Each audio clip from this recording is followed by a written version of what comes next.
कविं कवीनामुपमश्रवस्तमम् ज्येष्ठराजं ब्रह्मणस्पत आनः शृण्वन्नोतिभिः सीदसादनम् प्रणो देवी सरस्वती वाजेभिर्वाजिनीवती धीनामभित्रयवतु गणेशाय नमः सरस्वत्यै नमः श्रीगुरुभ्यो नमः हरिः ओम्।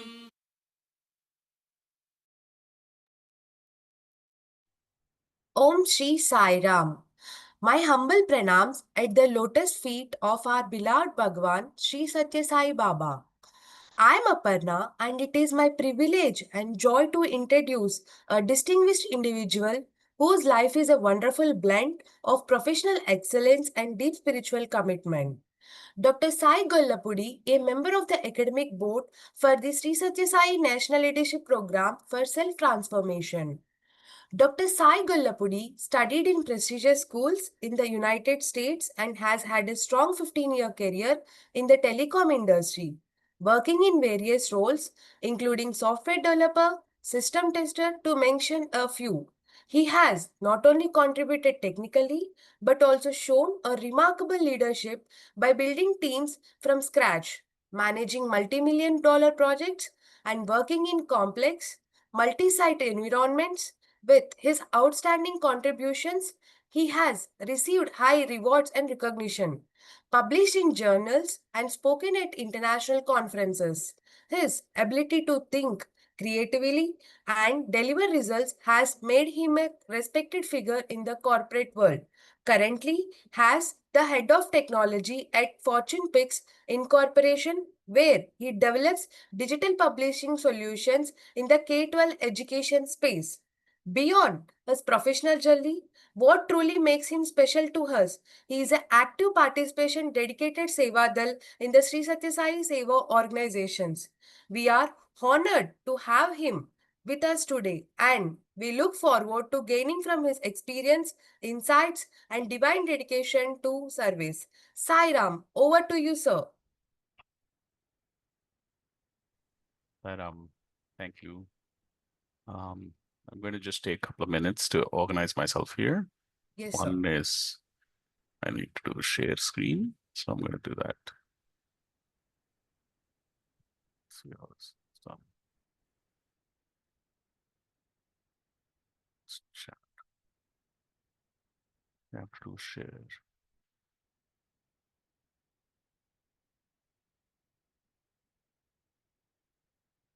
There it is. Share screen options. Okay, now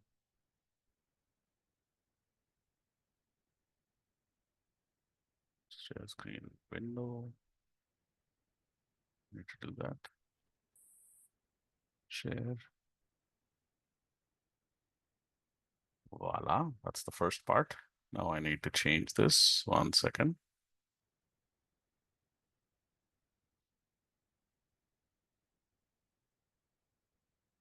I'm trying something new. I'm trying to do this to swap side. Okay. Now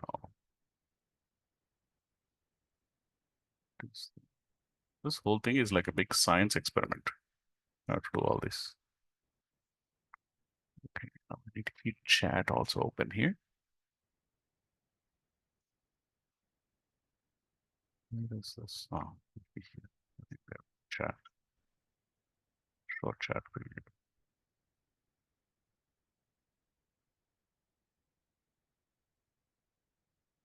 Where is chat? I don't see chat. Can somebody say something on chat? Let's see if the chat is showing up. People are saying something in chat, but where is chat? There it is. It's in the wrong screen. Okay, guys. I'm sorry, I'm taking a couple of seconds to organize myself, but I think what I've done this time that is different from last time is that I have put the main screen. I have two screens now. I have put the main screen on one side and this on the second. I'm switching the screens so that way it's better experience for you. All right. Om Sri Sai Ram. Thank you for that great introduction. Can you hear me okay? Are you able to hear me okay? Okay, I'm hearing Sai Ram. Yes. Divya says yes. Sangeeta says yes. Ambika says yes. Okay, my voice quality is good. It's not too noisy. Yeah, good. Okay, Nagashri, you can hear me okay? All right.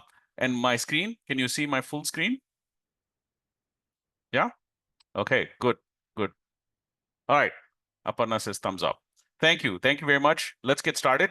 This is about essentials of communication. It's part one. Before we start, like every other session, what we do is we start with a prayer. Let's just do a silent prayer. We take a few minutes to kind of seek the divinity within to give us focus, concentration, learning, growth, and overall success for this session. So just take a couple of seconds and pray for that well-being.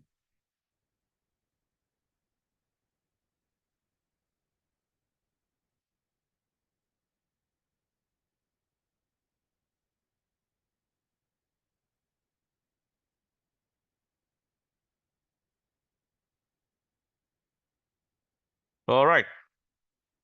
So that's great. So we did the prayer. Now, just again, a little bit back to my profile. I am dealing with highly technical subjects in my work, and I do have a PhD, which means that most of the time my presentations are deep analysis. So some people like it, some people don't, but I'm just telling you that's the nature of me, and that's how I present. The other thing is I'm coming from a corporate and technical, like computer science background, mathematics and computer science, this kind of work I do. So because of that, I give that type of examples. I don't talk about personal examples as much. Sometimes I don't talk about liberal arts or humanities, that kind of examples I don't have as much. My corporate experience makes me talk about work and workplace. Uh, I am Sai a family, coming from Sai family and Sai Sevadal. So that means I will be using Swami's examples a lot also. So these are the reasons why I present my profile, because you understand where I'm coming from and how it shapes what I say. All right. Having said that, let's get started. Now, in Sri Satya Sai National Leadership Program, we have two communication sessions, session one and session two. We're dealing with the first one. In the first one, we are going to be talking about interaction and speaking and engaging, listening, that sort of thing. We are also going to be focusing on office related stuff, mostly office communication, not so much home, not so much talking with neighbors or friends. That's less focused. I'm not getting into nonverbal communication. I'm not talking about casual chats, that sort of communication. And I'm not in this session one, I'm not talking about written skills. So that's also something we do in the second session. So this is mostly about how you engage and become a professional and a very powerful communicator. This is not a typical communication soft skill training program. I'm not going to be describing who is a speaker, what is a vocabulary, how to build English. I'm not talking about those things. I am mostly talking about utility, meaning that how do you become and use the skill of communication to become effective as a leader. So the idea is, how do you become a good leader, and how communication is a skill required for that, and how do I practice now, not ये ज्ञान क्या है, library में जाके पढ़ो. It's not that much. It's just immediately you can start applying. So this is just opening up your mind to new ideas. So this is, in that sense, it is about practicing here and now. But I'm going to give you deep insight. Once you understand the deep insight, it just opens up a whole bunch of understanding and it makes you effective. And that's the idea of this communication session. And also, this is not going to be just typical MBA kind of content. I'm going to go and connect it with the Sai material also at the end, because obviously this is a Sai National Leadership Program. At the same time, there is a lot more depth that Indian culture, Indian ethos can contribute to the world discourse on literature, on leadership. You know, there's a whole bunch of talk about leadership, but there's also values and I don't know, all kinds of adhyatmic points that we can bring out. So I'm going to bring that out at the end. So that's really what's going to happen. So don't be worried that it will be full spirru. It's not going to be spirru.com. It's going to cover quite a few topics, actually. I have tons of slides. I'm not going to go through all the slides. I'm going to rush them because I want to capture as much as possible. I'm going to go exceed a little bit over the time, maybe 10 minutes I'll exceed. And part of the reason is I want to pack you more than, you know, how you go to Tarkari, they'll give you, I want, quarter kg. They'll put quarter kg of aloo. And then on top of that, they'll put a little bit of small aloo piece just to make it a little bit overall, quarter kg. Or, if you say 1 kg of bengan, they'll put 1 kg and then add one more bengan just to make it a little bit over so you'll be happy.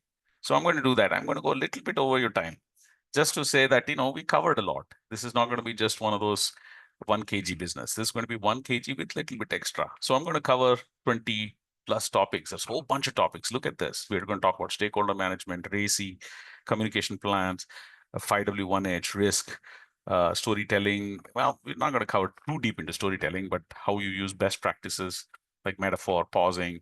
And then we're talking about different types of listening skills. We're going to talk about icebergs, bubble, culture challenges. And then we're going to top it off with the spiritual model. So there's a lot of topics here to cover, and a lot of that stuff you can speak in an interview or a resume, or you can do it in your office immediately. But you will also have the underlying spiritual message, and that's really the more important part, which connects the whole bigger picture. So that's the difference in this session. So let's get started. And then this is also like your tarkari bag.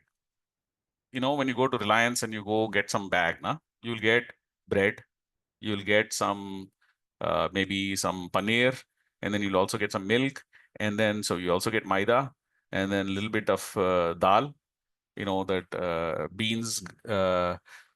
So it's a mix of many things. What unites them together is a tarkari bag. So here it's a communication session, but don't try to link one topic to the other, except it's all about communication. And then what you do is at the end, you'll have a whole bunch of Reliance bag with you, a whole bunch of topics that are very, very relevant, very important. And it's a bag full of topics that we're going to be covering. All right. Does that sound okay? If my audio is okay, the topics are okay, all this looks good, give me a yes. Okay. Thank you, Isha. Thank you, Baishaki. Thank you, Ratna, Akshara, Arjuna. Okay, thank you. Wonderful, wonderful. Let's get started. All right, good. First, let's start with a question. How do you rate yourself in communication? 0 means very bad, very bad. I'm very poor in communication. Give me a 0. 10 is super great, super great. So how do you rate yourself? Go ahead and reflect. Okay, I got some 7 from Bika. I got Vibhuti saying 9, 8.5. Don't give me a 5, Suchita. 5 means you're neither here nor there. Somebody says 0. That means they think they're poor. I doubt it's a 0, but I understand. Lakshmi says 6. Somebody else, who was that, who said 5. There are some people who think their communication is poor. Some people gave Radhika, don't worry, you'll learn a lot today. Okay. Preeti says 7. Sai Prashanti, don't worry. Don't give me a 5. That means you're neither this side or that side. Pick a side. Subharatna, Shankar, 8. Purnima, 6, I think. It's fast. Okay, Spandana says 6. Rajita, don't worry. We'll try to get you going. Okay, so I see some numbers. Mostly it's above 5. There are people, few of them are below 5. All right. Tell me, what are your difficulties? What are your challenges? Can you give me some examples? I lose my cool. Okay. Sri Ramya says, I lose. Articulation. Tejaswini says, articulation. Isha says, I fumble at times. Okay. Lack of confidence. Fear. Oh, that's interesting. Difficulty. What was that? It's just going too fast. Let me see if I can capture that. Difficulty in expressing myself clearly. Monica. Eye contact. Sri Spandana says, lack of confidence, initiating and sticking to the topic. It's hard to stick to the topic, says Prasanna. Not crisp enough, Nilima. Very interesting. Difficult to persuade people. That was Sai Varnya. Sangeeta says, I'm nervous. Baishaki Das says, no. Baishaki Das says, confidence, sometimes aggressive instead of assertive. Tanya Lutra, okay. Nervous, says Preeti. Madhuri says, flow of thoughts take time, okay. I fumble at times. Pronunciation, lack of topic. I think inside my mind, but don't communicate. Ooh, Radhika, okay. That's probably why I saw your number before. Maybe that's what you're saying here. Okay, so that means you've got a lot of stuff going on in your head, but you're not communicating. Okay, interesting. Vaishnavi Mathur, power dynamics. I feel I am not very assertive even when needed. Interesting. Pronunciation, introverted nature. All right, some very, very, very interesting stuff. Thanks, Tejal. Sai Parvati. Okay, get lost in the way, Kritika. Okay, good. So there's a lot of interesting points here that actually make it difficult for us to communicate. Let's look at and explore and see if we can address some of these things. All right. You know what Swami says about human values? He talks about, maybe it's God, I don't know, Guru or God. He equates them to Dobi. He says he's like a Dobi. Then he says, why are you calling God a Dobi? Well, he says, there is an inherent whiteness in your cloth. But because of dirt, it looks dirty. What a Dobi does is removes the dirt, then the whiteness comes out. Nobody's putting whiteness into your cloth. The whiteness comes out. Sometimes he equates this to gardening. So what does a gardener do? He says, he takes out the weeds. Then the real plants survive and do well. The real plants are already there. You just remove the weeds. So Radhika and others who are saying, my scores are low, we're not going to suddenly in 20 minutes give you all kinds of things that downloads into your head and suddenly makes you an expert. You are, in general, as human beings, social creatures, and you do communicate. There's a lot of good stuff happening with you already. You're already built with these skills. What we're trying to do is remove the fear, remove the problems that cause this from coming out as good communication.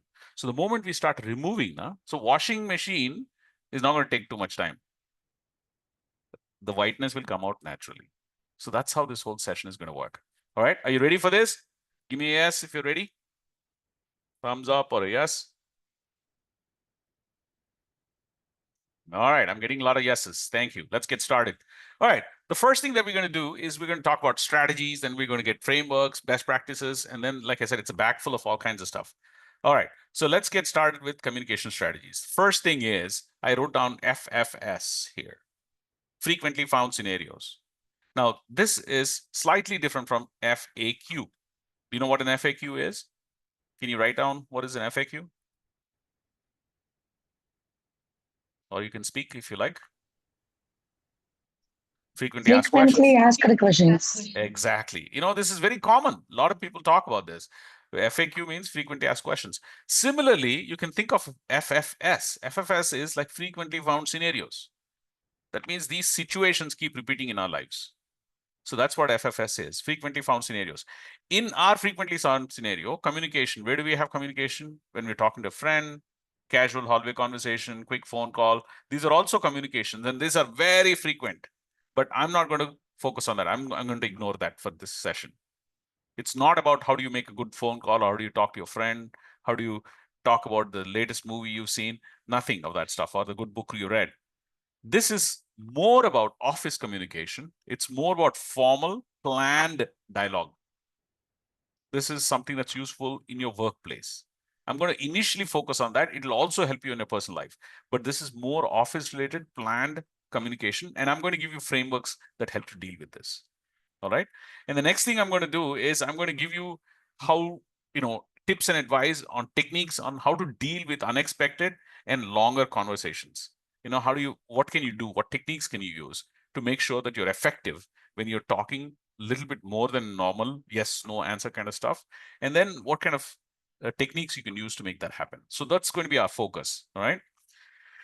All right. So let's get started here. Here's a scenario. It's 10:30 at night. All right. I see Nagashri is already yawning. This is 10:30, not in the morning, 10:30 at night. 10:30 at night, and you've been working really late on a project. And somebody comes in and says, "Hey, Nagashi, what are you working on?" What will be your answer? The question is, the situation is you're working something on your project at 10:30 at night. Somebody comes in and says, "Hey, what are you working on?" So what is your answer to that? Anybody? You can either speak up. Maybe I'll get irritated, says, "Okay, that's possible." But Tanmay says, "I'm lesson planning." Priyanka says, "I'm on a project." Okay, you can speak up also if you like. Radha says, "I'm working on my project. 10:30. What are you doing here?" Veluri Lohita says, go ahead. Depends on the person who's asking us at that time. Okay, who's saying that? Suchita? Sucheta, sir. Yes, sir. Okay, Sucheta says, "Oh, it depends on." Okay, what do you mean by that, Sucheta? Irini? Sir, if it is a friend or the colleague who's very close to us, ask that question. Hmm? They already know what we are working on. We can just tell that this is this is that. But if Hmm. boss asks at that time, the answer what we give is different. And if a Hmm. subordinate who's already been irritating us the entire day asks us, then we tell that it is none of your business. So it Get depends on who's lost. asking Yeah, it. ask me questions. I'm already late. Okay. Yeah, okay. Udeshi, what are you thinking? What are some of the other answers? Go ahead. Nagshi, you want to say something? You can Working speak on up. a project deadline. I'm working on a project deadline. Okay. So the whole thing is, there's so many ways to answer it, but really, like Sucheta was saying, that answer depends on who's asking. Suppose it is your mom who asks the question. Hey, Sumnima, right? Is that right? Sumnima Rai. Hey, Sumnima, what are you working on? If your mom comes and asks you, what do you say? Say, "Mom, I'm working on a project. My boss is being incredibly cruel. I have to just finish this off."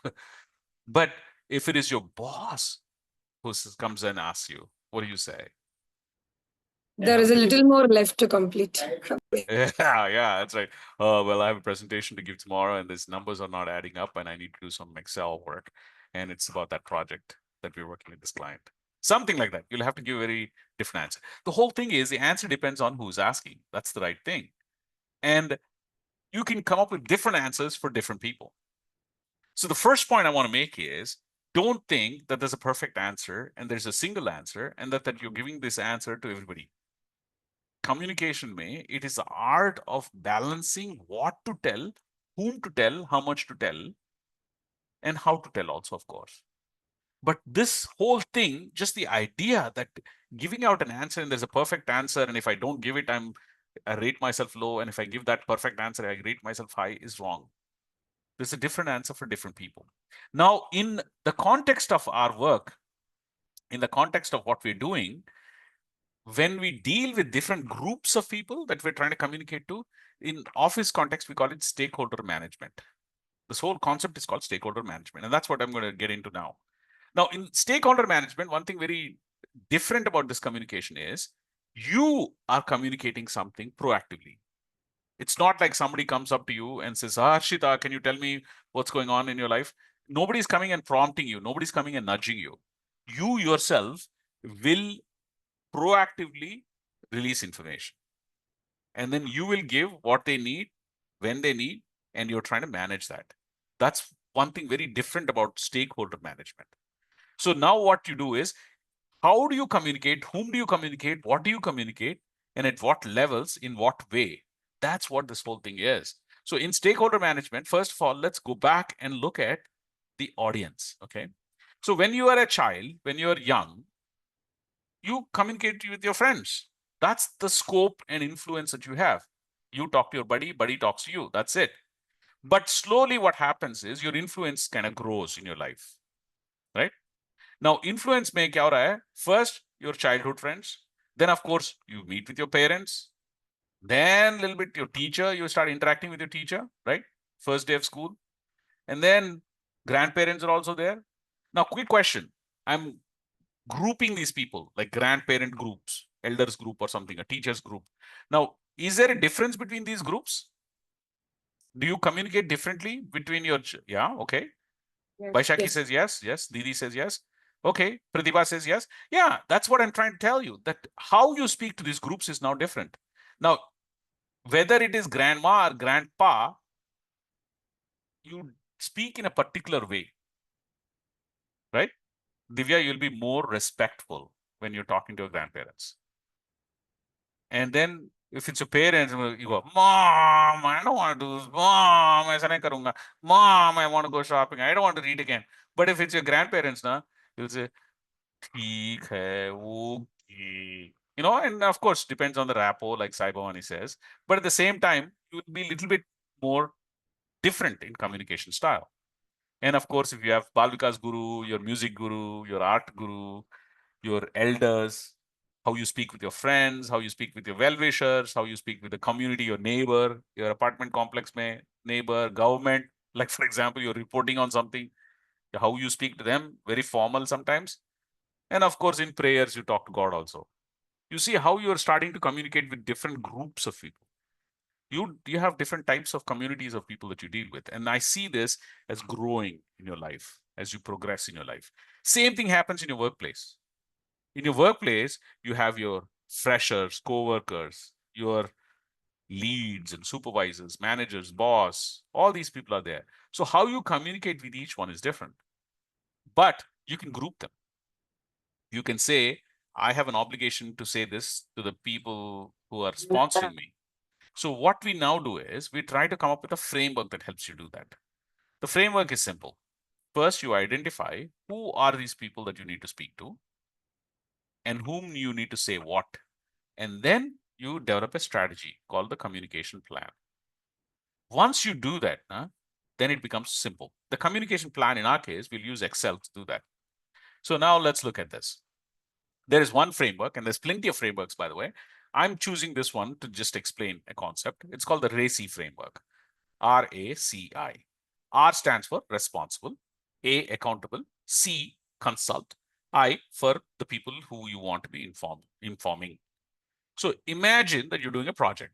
So in this case, let's take an example, something important in your life. Let's take a casual example. Let's say you're getting married. Okay.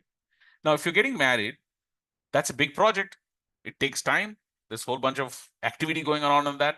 So now the question is, who is the person who's responsible? Meaning that who is be engaging in this work? You have to identify that, right? Who's responsible in the marriage? Okay, actually the person who's engaged in this work, that'll be you. That'll be your potential groom, right? So those are we. Yeah, that's right. So Saishriya says we. Myself says Sai Bhavani. That's correct. We are people who are going to be responsible for engaging in the action. Now, who's accountable for this work? Accountable means who is actually ultimately responsible if something goes right or wrong or how make it. Dad, parents. Yeah, exactly. Akshita says that. Sai Bhavani says parents. And then there are people you consult. There are people you consult. Whom do you consult? Maybe a priest, maybe some elders. There's one uncle that is big, he's very important in the neighborhood and he really knows a lot of stuff. Some family member says by Shaki. Exactly. And then there are people who need to be kept informed. Who needs to be kept informed? Maybe grandparents you consult, yeah. But maybe friends, relatives, you need to keep them informed. That's right. Go ahead. Even an events company, like these days, everyone wants to give it up to managers and everyone. So the whole team behind it. Yeah, but they may not be accountable or responsible only at the business level. Right. Maybe you'll have to say parents are accountable, but you consult these guys, event company. You're right. So my point simply is that if you start asking yourself the question, I am doing this major work. In this work, who are the people who are responsible? List out the names. Who are the people who are accountable? List out the names. Be very specific. And then who are consulted? Are you consulting? List out the names. The moment you list out the names, then what happens? You can create, I'll come back with this.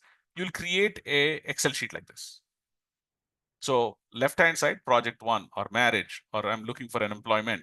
So that becomes your huge activity. Then next column in Excel sheet, you can put the names of these people.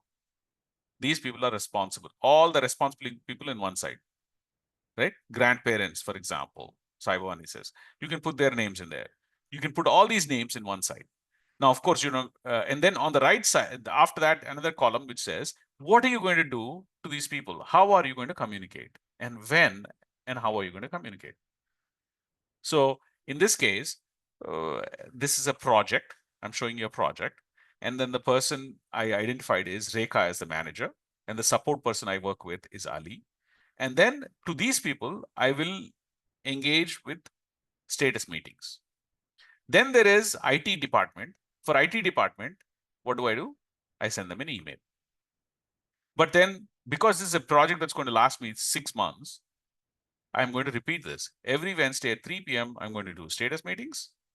Every Friday at 4 o'clock, I'm going to be sending a report. And then I'm going to call the people I'm consulting and then explain to them what I'm doing. But I'll do that on Wednesdays. If you write up this, something interesting is going to happen. First of all, you have clarity on what you're going to say to whom. When you speak to Rekha, your topic of communication will be slightly different. When you speak to the person on the phone, on consulting, your topic of communication is different. You have already organized your thoughts. You've already planned out how you're going to do this. Now, I'm going to go back to the slide I just skipped. This is a slide. I started off with RACI, but there are a whole bunch of models out there. There's something called CARS, there's something called CLAM. There's a whole bunch of models, you can Google and find them. These are just techniques to identify the second column of people. The moment you identify the stakeholders, who are the people who are responsible? Who are the people who are going to do accountable? Who are the people who are going to be supporters for you? You list out these names and group them. To each of them, you can make a plan as to how you're going to regularly, frequently, structuredly communicate. Once you make this plan that every Friday I'm going to do this, every Wednesday you're going to do this, then there is no surprise. Right? So the Excel sheet is simple. First, you identify the task that you're talking about. There could be more than one project.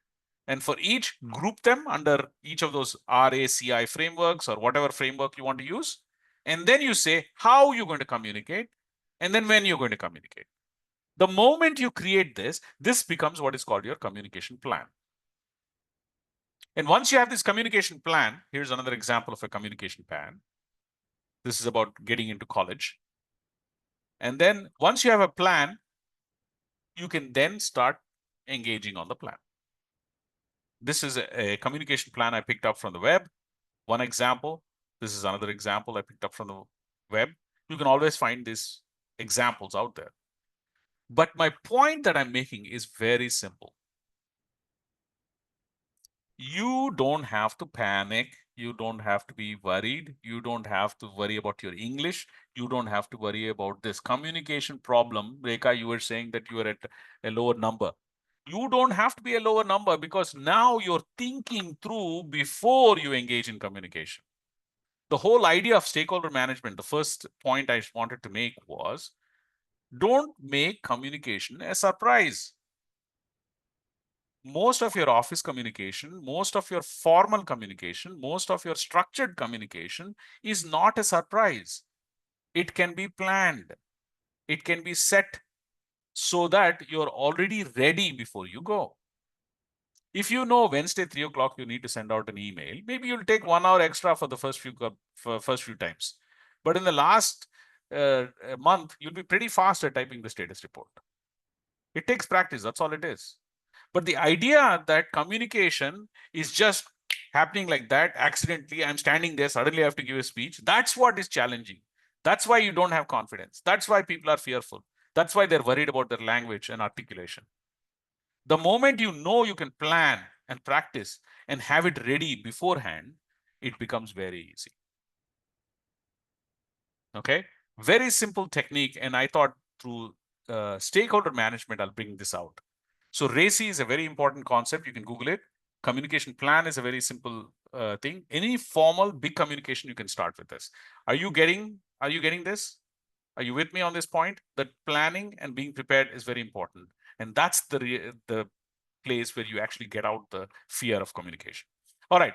So now let's get started into the models. Now this, I'm not going to spend too much time on this model, but I'll tell you why it's a weak model. But can somebody explain what this model is, please? What is this? You must have seen this so many places.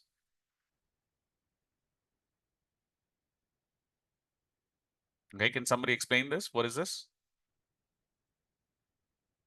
It's a conventional model of A communication. person is saying something, so that, Okay. that person is the source, and they are sending a message. It could be through any channel, be it your phone or be it an email or any other forms. Yes. The decoding happens on the receiver's end. So how they take it, how they interpret the message is what is the decoding part, and according to that, they give their feedback on that particular message.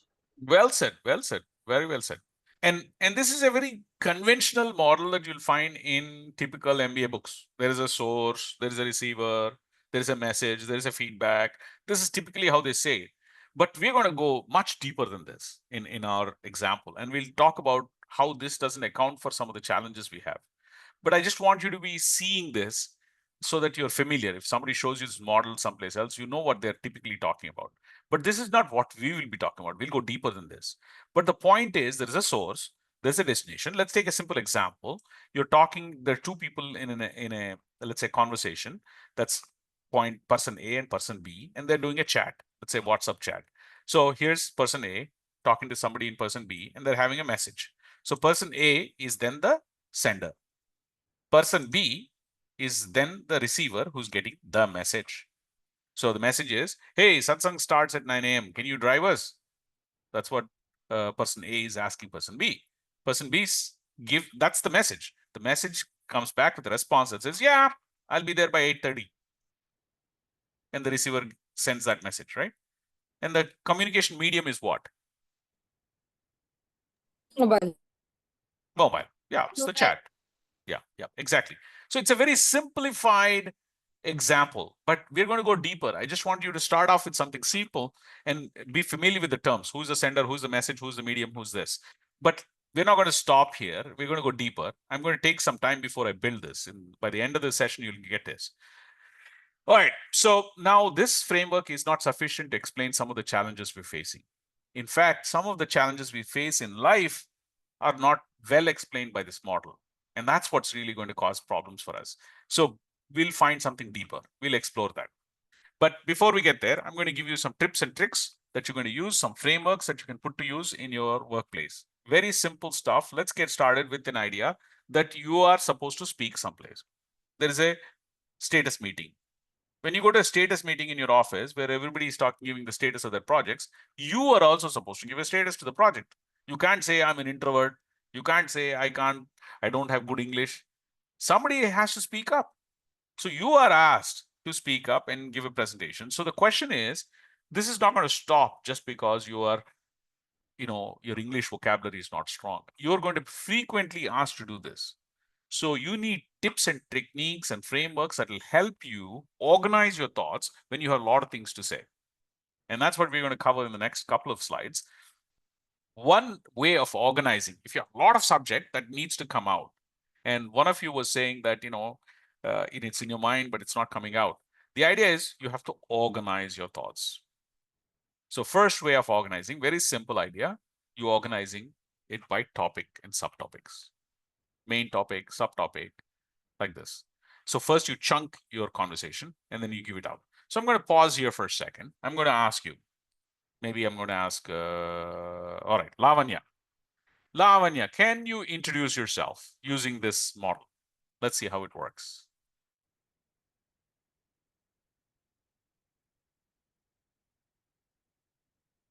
Can I start introducing myself or should I use No, go ahead. Introduce yourself. Let's see how it sounds.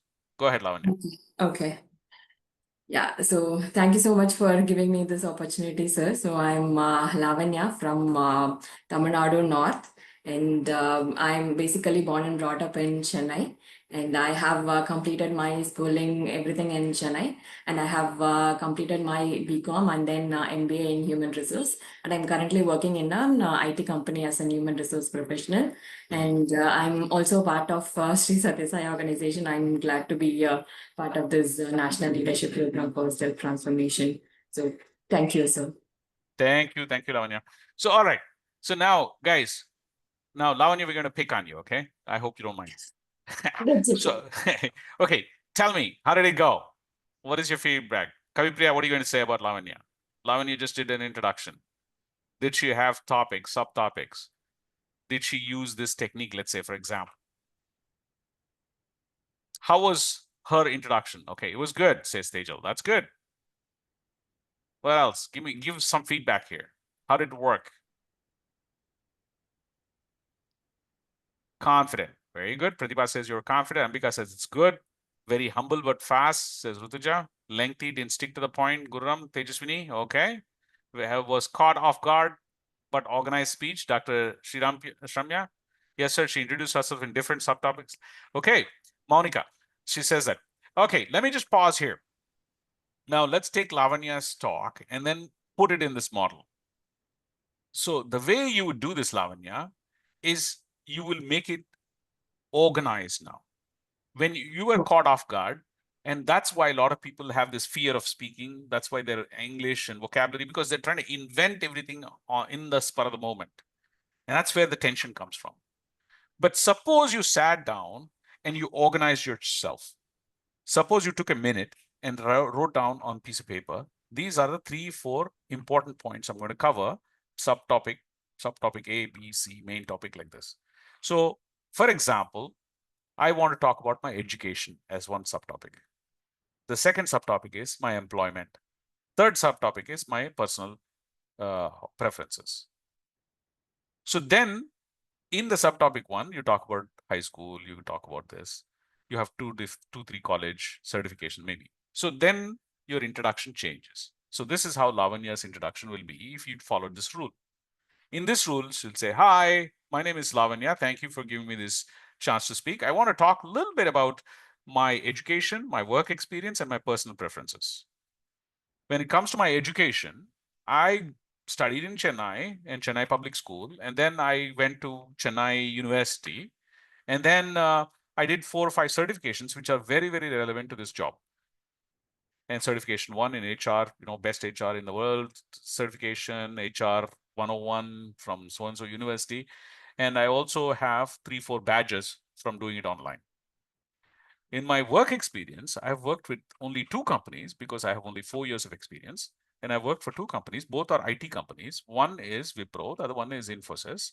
And at Wipro, I was the HR lead. And in Infosys, I'm the HR, business HR. And in both jobs, I've learned the full operational life cycle of HR. I've seen hiring, I've seen employee engagement, I've looked at how you lay off people. I've seen the full life cycle. Not only that, I'm familiar with the tools. I use Grey HR, or we have only internal HR tools. I also am familiar with the common professional organizations, which frequently gives out notices. And in fact, I've even dealt with unique situations like COVID. That was a very strange situation, but we had to deal with that. So we dealt with this. And coming to my personal life, I'm actually a music aficionado. I like to sing Carnatic music or Hindustani music, and I'm learning, but I'm also teaching. I teach slum kids in my free time. This is my personal life. If you have any questions, you're welcome to ask, but thank you for giving me this chance. You see what I've done? Now, I didn't come across as bold and this thing. That's something that Lavanya can do in her own style. I didn't try to put style in this. But what I did is I broke it off into topics. By doing the topics, you will have a chance to remember a few things. Can you tell me where I went to school? In my version. Chennai Public School. Chennai Public School. Can you tell me which companies I worked for? Wipro and Infosys. Yeah, Infosys, sir. exactly. Can you tell me what my personal habits are. Carnatic music, Carnatic and you teach You free. learn and teach Western people in free time. in this tournament. Exactly. See, what I've done is, there is a difference between what Lavanya did and what I did. What Lavanya did was, I'm going to be very gross about this, she vomited what is in her mind. So if she doesn't have clarity in her mind, lucky we had Lavanya who had nice articulation, English and other things. If she doesn't have that clarity, she'll struggle. But she had some quick way of cut, so she came off. And it appealed to us because, wow, I wouldn't be able to do that. Wow, she did a good job doing this. Wow, this was... So we fancied what she just did. But when it came to structure, when it came to substance, when it came to recall, hers was missing some of those strengths. So now what happens? She comes across as a feeling, a vibe. We get a vibe that Lavanya is, she's confident, she's HR, she can pull it off, yeah. ऐसा vibe आएगा.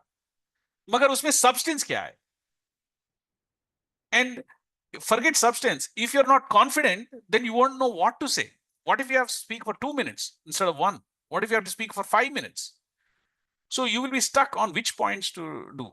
So first thing that I would suggest is, when you have to speak like this, just make a quick outline. 4 or 5 points. What are the sub points? And then when you speak on education, you can speak a lot more about education if you want to extend that. If you want to extend your work experience, you can extend that more if you like. But you have the outline so that it's well structured, well organized, the retention recall improves. And the only trick you've done is, just before you stand up, you quickly jot it down 4 bullets. And with that bullets, you're able to do this. This is a simple technique to bring in structure, to bring in retention, and to bring in confidence. And you did nothing more. You didn't do a lot more English. You didn't pick up new vocabulary skills, but it gave you a lot more strength. Now, you can actually change this also into bulleted points. Bulleted points is different from the last one. Last one, you have a structure. In this case, they're just a list of announcements. It's like a bag of stuff. So, for example, guys, we have this event right now. We're going to be meeting for a panel discussion in this room. By the way, the bathrooms are on the left side, ladies on the left side, gents on the right side. And then after this session, we're going to go for photo session in the lawns. That's going to happen in the front. But please be there at 2 o'clock sharp. Lunch will be served here. And after lunch, we'll have another panel discussion by our guests. Now, you see what I've done? I have just made few announcements. And these are just bullet points. And usually for this announcements and then just giving with no major relationship, this kind of technique would work. But the technique of outline is useful if it is one full subject on its own and you want to give structure in the subject. This bulleted points is just a list of points. Again, you can take quick notes before you stand up and then you can speak and voila, you will come out really well. There is also a third variation of this. The third variation of this is prioritization. You make these bullet points, but one point you want to emphasize more. And that point, you put a lot more emphasis. So for example, you say, guys, thank you for coming here. And don't forget, there's coffee on the sides and you have to register. Hey, guys, I want to emphasize registration time now. Please make sure you put your phone number correctly. Some people are forgetting phone numbers. Some people are not giving contact details. Emails are incorrect. We are having a tough time because we can't send your certificates if you don't have contact information, okay? Make sure, double check your contact information is clear in the list. And after that, by the way, bathrooms on the left side, right side. You see what I did? The order didn't matter, but I took one point and I overemphasized it, so people got the gist of it. So these are techniques, very simple variants. One is organized material, so you put it as a structure. Then the other one is just a list of items. Third one is list of items, but one of them being a lot more bigger. So in a list of items now, the way I do it is I kind of write it out and I put a couple of stars next to the one I want to emphasize more. And if I have many points under the list of items, with the emphasis points, I'll put sub bullets there. So I know I'm clear on what it is. It's a very quick way for me to cover all the subjects, be prepared, come across as I know what I'm saying, and then at the end sit down without having to invent or think while I'm speaking. That's where the tension comes in, because one part of your brain is saying, manage Lavanya's inside head. What is going on? Lavanya is going to say, oh, what is the right word? What is the way to say it? How do I say it? That's one part of your brain doing that. The other part of the brain is manage the mouth. How do I speak? How do I say it? Am I saying it correctly? The other part of Lavanya's head says, make sure there is eye contact. Make sure there is a, proper projection. Make sure there is emotion. All this headache of managing all this is coming in. It is causing tension. Manage that tension, outsource it, make it before. Clean up your thought process beforehand. Communication plan with stakeholder management told you that you can actually plan for the entire project before you start. This is telling you you can plan before you can speak. Very simple. And this plan is not huge plan which you do days in advance. This is a plan just before you stand up, you do. 5 minutes pehle you can do this. Now, there's also more structures you can bring in. One is the chronological order. Chronos means time. Chronological order means, time-based linking. Now, most of the time-based linking, okay, let's do another introduction, or can somebody say something for a few minutes on a topic, whatever topic you want. Bharati, you want to say something? Just speak on a topic and try to make it linked with time. Do you feel comfortable saying something, Bharati?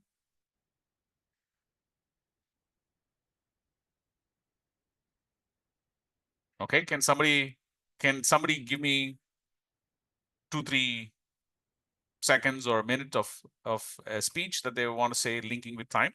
Let's see how they do that. Sir, we have an NLP project that is now started off this month. Okay. Our plan is to go ahead with the initial orientation with our team for 2 weeks, and discussing with some technical support we can get from the state or from NLP team for the next 2 weeks. Okay. And the following month will be a field visit. And the last month we would be analyzing and generating a report, with our deadline being November 15th, when we'll have to present our findings. Wonderful, wonderful. What's your name? My name is Dr. Sri Ramya. Okay. Dr. Sri Ramya says, you know what? We have a project and this is how the project goes. And she linked it with time. How was that? Can somebody comment on Dr. Sri Ramya's kind of 2 seconds, 2 minutes comments? What is your feedback to Sri Ramya? It was good, says Rishti. Very good. Clear and concise, Lavanya says. It was nice, says Nilima. Saiti Varshini says, good. Structured, says Varanya. Ambika, everybody says specific, precise, very brief, inflow and sequence, precise. Okay. Now, Sri Ramya, what we'll do is we will try to play with this in 2-3 different ways. First, we'll organize it with much more emphasis on time. All right. You included the time element, but what I'm going to do is use time as the backbone for what you just said, meaning it's a fundamental structure. So the way you would say is, folks, I just want to tell you about the SSNLP project. Now, there are 3 parts to this project. There's a pre-program part, which is the beginning part, how we begin and how we work. And then there's actually execution of the project, which is the middle. And then we have a project ending and how we wrap it up, which is the post-project management. So let's start now with the pre-project work. The pre-project work is we have to select some project. We have to talk to, we can talk in our own samiti, or we can ask our district president or whomever for information, and we can gather information, and then we can actually set up a pre-project work. And in fact, we can get it reviewed also. But once a project is selected, then the execution time is the biggest. It takes 6 months to execute. And then execution you have to do all kinds of X, Y, Z activity. And after that, a lot of people think it's done. It's not so. You have to also do some end work. End work requires reporting, checking on the numbers, making sure all the stakeholders are informed. So these are the 3 parts of the project that I want you to pay attention to. Now, see what I've done. I have put more emphasis on time now. That putting more emphasis on time gives you chance to say, what are the 5-10 things you want to talk about in execution versus 5-10 things you want to talk about during beginning. This allows you to sit all the topics in the right place. The categorization helps you say more. All right. Now, this same structure, I want to flip it. Having time structure is very useful because you can flip it. You don't have to follow beginning, middle, and end. You can also start from middle and then go beginning and end also. That's what the strength of this structure is. You can say, folks, I want to talk to you about the SSNLP. As you know, this is SSNLP presentation week, and we'll be making a lot of this presentation. As you know, the projects are already done. We are now executing on the reporting. So a lot of people will be reporting. There are actually 25 reports being planned for the next weekend. So it's going to be a busy weekend. Please be ready for this busy weekend. But just for your information, you know how it started? It started 6 months ago. All the projects were self-initiated and they're all state level projects. And they started 6 months ago. And they involved talking to the DP. They had all the members went and spoke to their own samitis. They went and spoke to the DP. They came up with a great plan. The plan was then reviewed and 6 months of execution in the middle. And this is how we did this XYZ work we did. And then now we're reporting. That's what we're doing. So in this structure, what I did is I started from the back end. There is another way of doing it, which is in the middle and then going left and right. That way, what you do is you say, folks, I want to tell you about this Narayan Seva project that we have. It's coming up next week. Please sign up for this Narayan Seva project that's in the Samiti. But a lot of people don't understand this, but Narayan Seva is not just coming and serving food. A lot of people think that it's just that. There's a lot of coordination that happens beforehand. You know, we need to first get the groceries, we need to prepare, we need to cook. And you remember that it's Narayan Seva, therefore that you're serving God. So that means the cooking process, it's also very sacred and very beautiful. So what we do is we gather around Shivam or something, and then in the mandir, we start cooking, we chant and we do bhajans. So we invite all the youth to come and be part of the preparation. Not only that, we have to go advertise and tell people to come to get the food. So there's a lot of identification of the beneficiaries. Please do come and be part of the planning. And by the way, those people who are signing up for the Narayan Seva, also remember that you can't just go out after the last beneficiary is done. There's a lot of cleaning up. The vessels cleaning is there. There's a lot of informing and reporting to the Samiti members. And then sometimes food is left over. We have to put it in packets and distribute it in the train station. There's a lot of stuff to be done, guys. So don't think Narayan Seva means you just show up 2 hours before the Narayan and you're done. It's not as simple as that. I would like you to all participate. Please sign up. You see what I did? I started in the middle, I went left, and I went right. I used structure, chronological structure, to actually build this. Yeah. So Ambika says you connected all the chunks of information. Yes. So the chronological structure gives you to do that. The other way of doing that is using a graph or diagram. Sometimes you're an interior decorator, and then you want to talk about how the house is decorated. Then you use a structure, the graph or the flow chart as a reference. And there, you don't have to worry about how you emphasize because you're in the mind, or you're moving in the structure. So can somebody use, let's say, interior decoration and the floor plan as a structure to talk? Can somebody try that? Divya, you want to try it?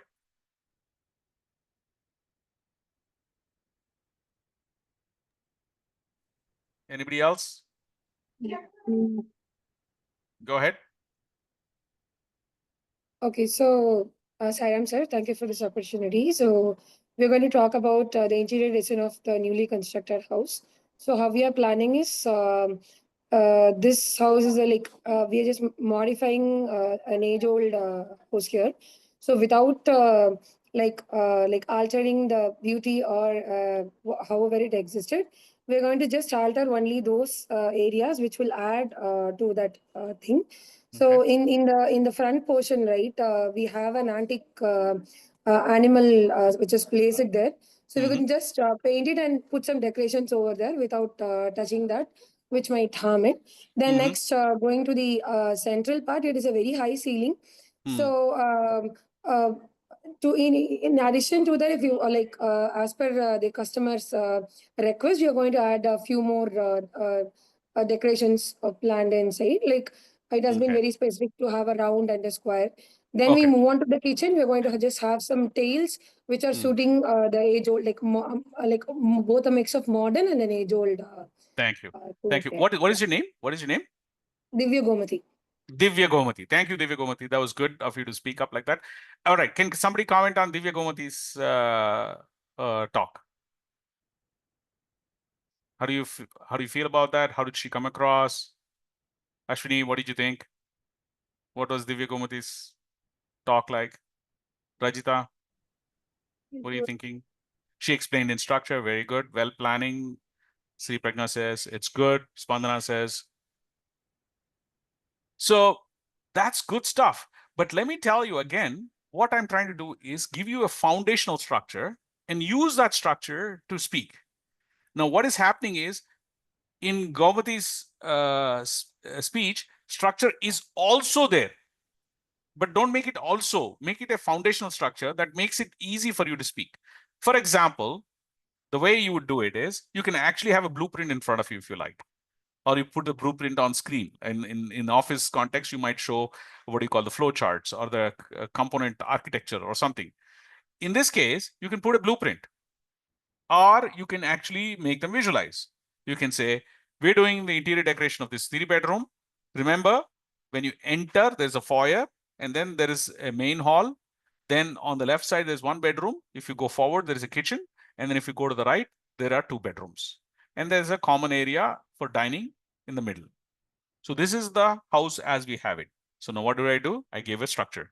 And then I say, when you enter, what we've done is there's an animal work that we put. And that animal work, we're not going to throw it away. We would like to repaint it, and we are going to protect it. And then the walls in the entrance foyers will be in this beige color. And then after that, when we enter, then we'll have a big painting and 2 lights, which are actually going to be the focal point. And then this is going to be the color. The furniture will remain the same, but actually the wall paintings will change. We're going to put 2 lamps on the left side. On the right side, we're going to do this. Then when we enter, the bedroom is on the left side. So when you look at the bedroom, now the bedroom will be closed with this door, but it's actually kids' bedroom. So because of that, we'll actually put a spring door. So the door is always shut. They will not be open unless you open it. So like this, you see what I've done? I'm using the structure as my foundation to speak. So when you use the structure as a foundation to speak, you'll have a lot of things to say for each room. Otherwise, you may remember that when you're talking about kitchen, oh, by the way, something happened in the front. Let me explain that in the front. Or by the way, something else happened there. You'd say these things and people will get confused. And your mind is trying to figure out, what should I say next? After I say this room, what do I say next? So in this case, what happens is when you keep the structure as your foundation, as your basis for your speech, then what happens, you can actually move from the structure and people know how to place your topics in the structure. So in the beginning, we started off with a plan as an outline. Then we did a prioritized list and a non-prioritized list. Then we talk about chronological, then we did logical structures. We can even talk about mind maps, for example. Here is a mind map. In a mind map, this is a structure again, but this structure is slightly different. This structure is what is in your head. The topics are kind of related, and then you kind of link it like this. So here's a job hunting mind map. I just pulled it off from the web. It's a simple mind map. And we'll talk more about mind maps in future sessions. But let's just say that this is the job hunting mind map. Can somebody speak about this using this as a structure?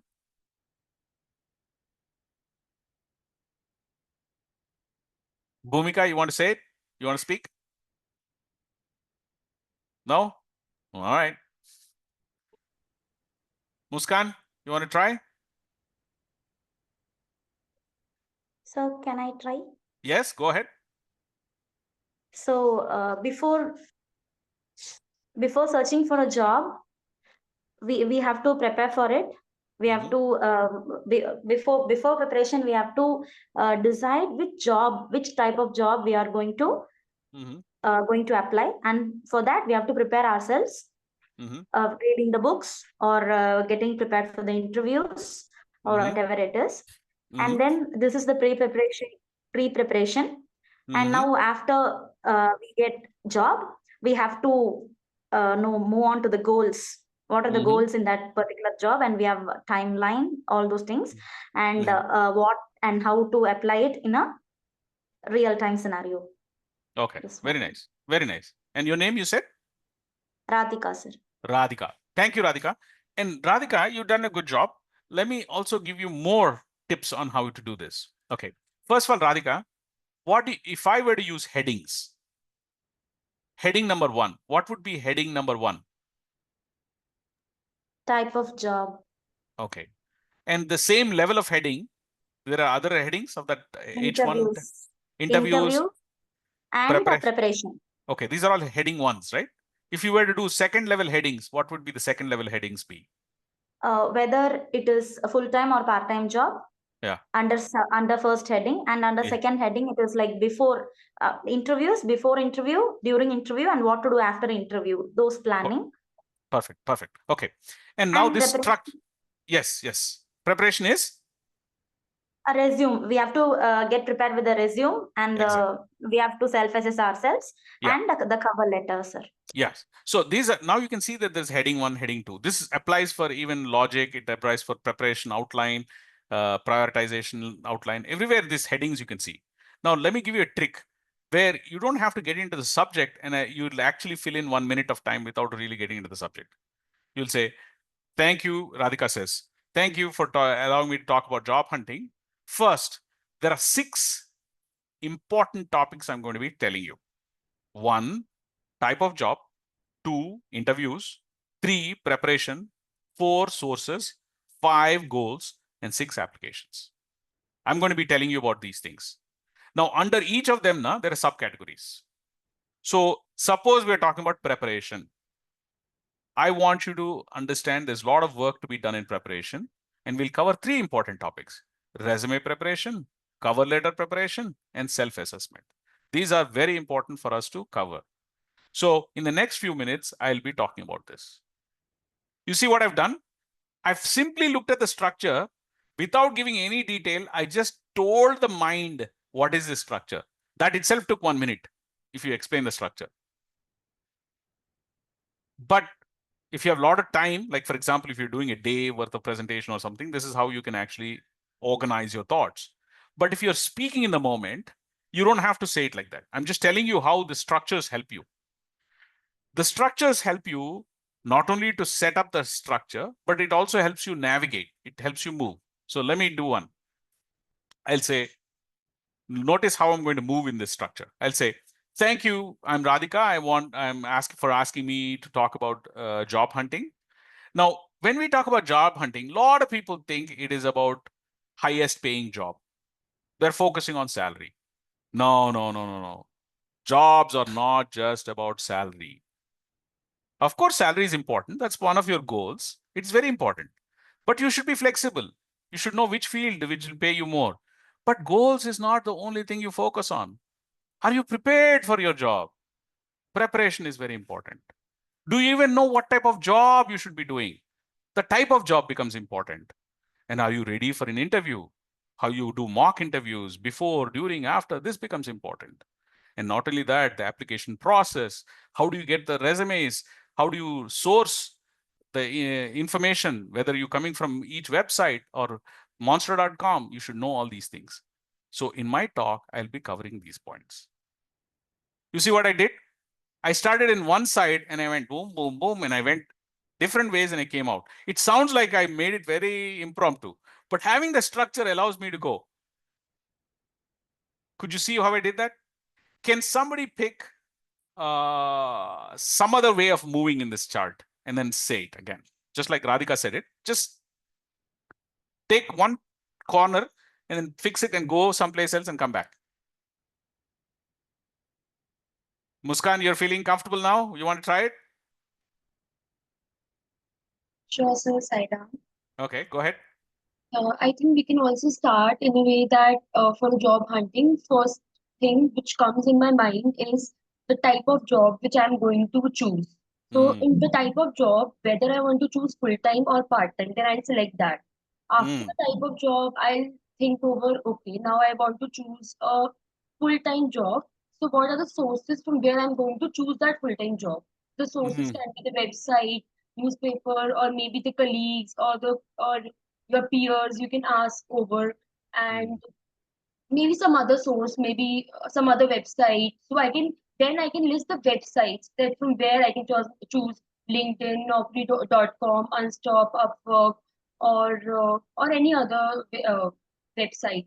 Then I will, like, first step was type of job, then whether full time, part time, then sources, types of websites, and then I will look forward to um, how I'm going to prepare for that job.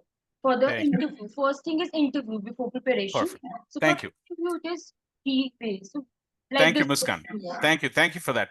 So now you saw Muskan's way of doing it. Then you saw Radhika's way of doing it. Then you saw my way of doing it. Can you tell me which is right?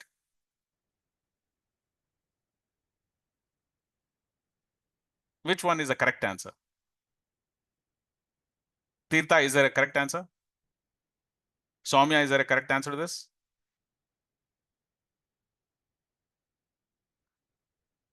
Bhargavi, is there a correct answer? All answers are good, says Srushti. Srushti. Tanya Chaudhary says, everyone has their own approach. All were right.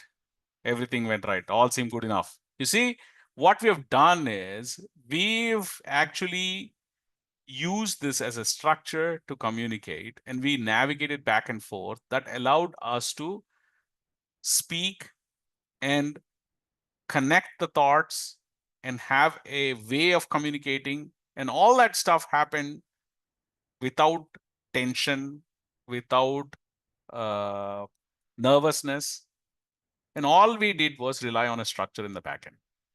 And that's what a framework is doing. If you have clarity in your dimag, then you'll have clarity in your words. To get clarity in your dimag, take 2 seconds to prepare before you stand up. The 2 seconds of preparation could be one of these structures. Once you put the structure on paper, then what you say comes out neatly and cleanly. And that's the beauty of what just happened. That's the beauty of what just happened. And that's how you remove your tension. You're with me on this? Can you give me a 10 if you understand it really well, 0 if you don't understand it at all? Give me a number. Okay. Thank you, Rajita, Priyanka, Sai, Bhargavi, Sushmita, Uma, Guha. Wow, somebody gives me Sanjad, I think 20. Wow, nice. So I think you're getting it. The whole point is that a lot of the times people are unduly focusing on language, vocabulary, English, all these things. Don't worry about that. First, have clarity in your dimag. When there is clarity in your dimag, the words that come out will come out nice. And sometimes you have to do a lot more work. Like, for example, this idea of war room. This is something very interesting. What you do is you keep, in this case, I'm using whole bunch of big papers in your bedroom or in your office room. And then you put those things, and then each one has a title. Let's say that you are learning data sciences, then there is data analytics, data engineering, data sciences, models, all these things. You write it down. And under each heading, whatever you're reading, whatever you're seeing, YouTube and other things, you put as bullet points. And these bullet points keep growing. Over 1 week, 2 weeks, 3 weeks, these bullet points grow. And when you have like 1 month later, you have all the list of items that you researched all stacked up. And they become very clear. And then so now when you keep seeing this in your room, then you will know under job search, what do you have? Under data analytics, what should you have? Under SSNLP, what you have? Things to do list, frequently asked questions, preparation items, getting ready for meeting. All these things you write down. And when you write down at any given time, your mind will have clarity because your mind has already sorted it out. So the first point I was making was be prepared. That was with stakeholder. Then after stakeholder, I said, be prepared how? I said, use some of the frameworks. I said, dimag mein clarity la lo. And then I said, there are 4 or 5 different structures to give the clarity in the dimag. But now I'm saying, to get clarity in dimag, organize yourself.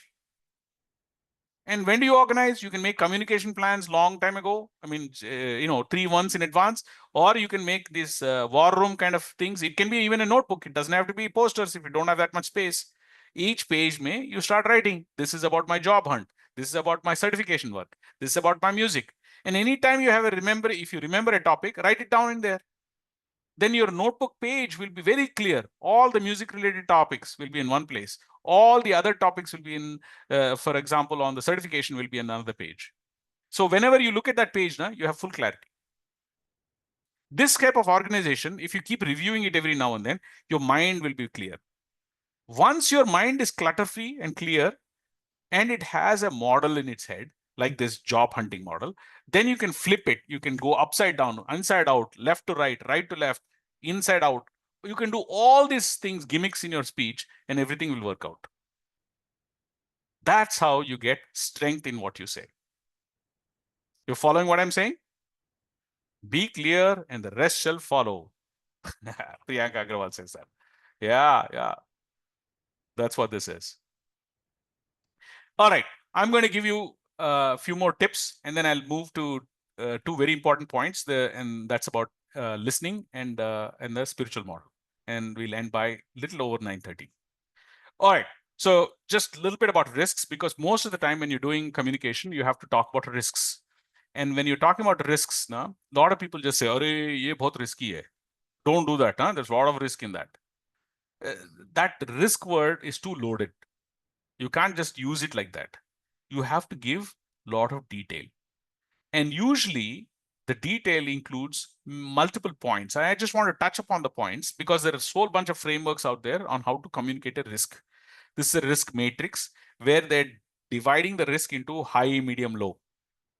There could be another, and then the other thing that this matrix is doing in this side is how likely is this risk going to happen and how much impact it has.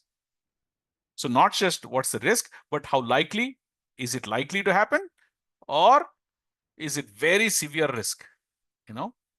So in this case, I pulled this again from the web. Very simple. You just do a risk report, and then you'll find some nice reports to copy. And in this one, I want to show you that look at how they're explaining a risk. They're saying first they'll talk about the project name, who is the manager, then description of the risk, then the severity of the risk, then the timeline of the risk, and what they're doing about the risk. Now, when you have this pre-work done, just like the war room, when you do this pre-work and write down before you talk about a risk, look at how it changes what you say about the risk. So the way you will now say, instead of saying, no, that is big risk. Big risk. If you change that now, if you change that requirement, it's a big risk. That's how you would say it otherwise. But if you do this kind of fill up and be prepared, the way you speak about it changes. Instead of saying it's a big risk, you'll say, well, I'm actually talking about the release that is coming out for that project. The one that Shushmita is actually running.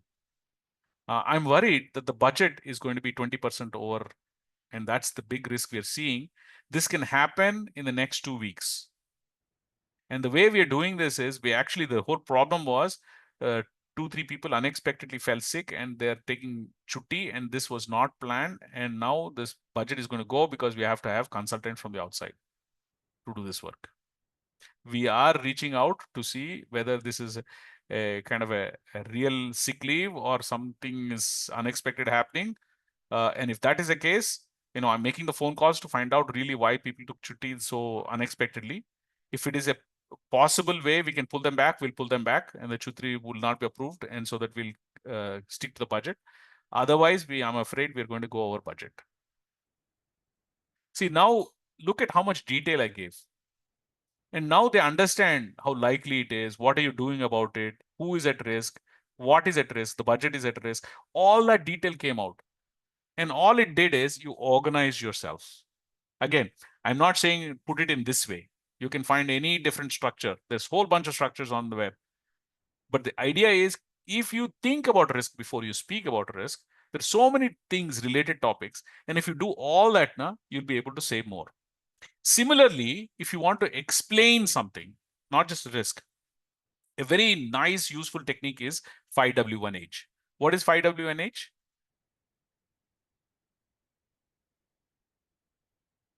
Pratibha, you're on mute. I can't hear what you're saying.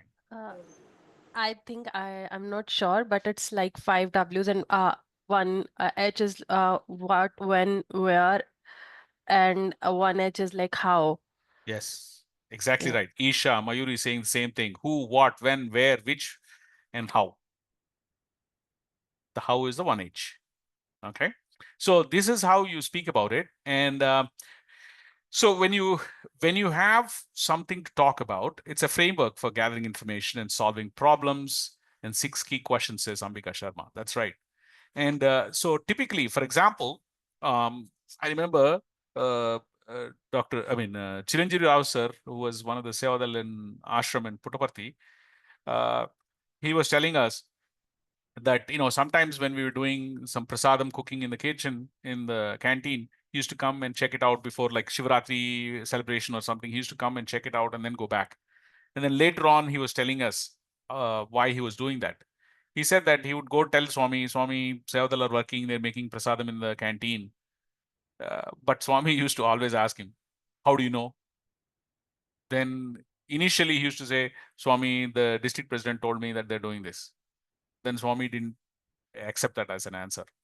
So later on, he realized that he himself has to go look. Is the pulihora being done? Is the cooking happening? Is it ready? He has to visually inspect and then come back and report back to Swami. So that's what he taught him. And listening to him, we learned that. So even in my office, I listen to some people. Some of the subordinates, they tell, hey, this project is like this, like that. They'll explain all this. I listen to it. And then I go casually sit with the engineer and then I'll ask them, can you tell me why this is late? Can you tell me what's going on? And they give me detail. Look at what I said. Can you tell me why this is late? What is going on? The W questions came in. I investigate. The moment you start investigating, you start detecting and getting clarity and your own mental model comes in. So for example, if you're going and seeing that the pulihora is being prepared, if somebody told you pulihora is being prepared, Swami, everything is ready, that's what you would have told Swami. But now Chiranjeevi Rao sir comes in and looks in the kitchen. Wait a minute, so much pulihora, it's only, this thing is only feeding 5,000 people. There are 20,000 people out there. You need to make more. He wouldn't have known that unless he saw it. He could have said, you know what, the pulihora is there, but nobody's packed it. How are you going to serve this pulihora? Do you have paper plates? Where are the paper plates? Get it ready. He could have asked that. Second thing, when did you prepare the pulihora? Is it too old? Is it going to spoil within a few hours? He can check that. He can also see if it looks appealing. If it doesn't have the yellow color or something, he'll say, hey, wait a minute, how come it's not done? So much can go on when you start exploring these points. So the 5W1H is, again, a way of preparing like the war room. It's a way of preparing like the mental model. But in this preparation, you're actually doing activity. You're going and asking these questions and you're exploring, trying to uncover. Once you uncover, then when you report, you can report with your own eyes, you saw everything. So you can actually give the what, when, where, how. Instead of saying the project is going to be late, you can say things like, our release 1, which is a project, very specific, is going to be late by 2 weeks. That's again very specific. And it is because 2 people went on a chutti. And we're trying to put a consultant. And this has a risk because the budget is going above what we planned. But don't worry, we are trying to figure out if there is a way one person can actually do extra time and we're going to get somebody from the other project. This is an option we're exploring. So if you speak like this, you will come very professional. You'll come across as being very professional. And you don't have to invent anything in your head. It's all clear already in your head. And what's clear in your head, you can easily speak. That's why this technique also is another way of getting your thing. All right. So these are some of the very interesting techniques. There are more techniques. We can talk about a pause. Before you're asked to speak, you can pause and collect your thoughts. So suppose somebody says, looks like our speaker is not coming in. So Sai Krishna, you're already here. Can you tell us about your project? They'll just ask you like that. And how do you speak? Well, we told you can write 5W1H, you can write the questions, outline, you can use a map. But in order for you to collect your thoughts, you may need a minute or two. The way to do that is you take a pause. You can, for example, you can go to the whiteboard. And as you walk into the whiteboard, you can collect your thoughts. Or you go to the whiteboard and start writing an outline and then speak about it. Or you just say, can you give me a minute as I collect my thoughts? You ask permission. and then you collect your thoughts and then speak.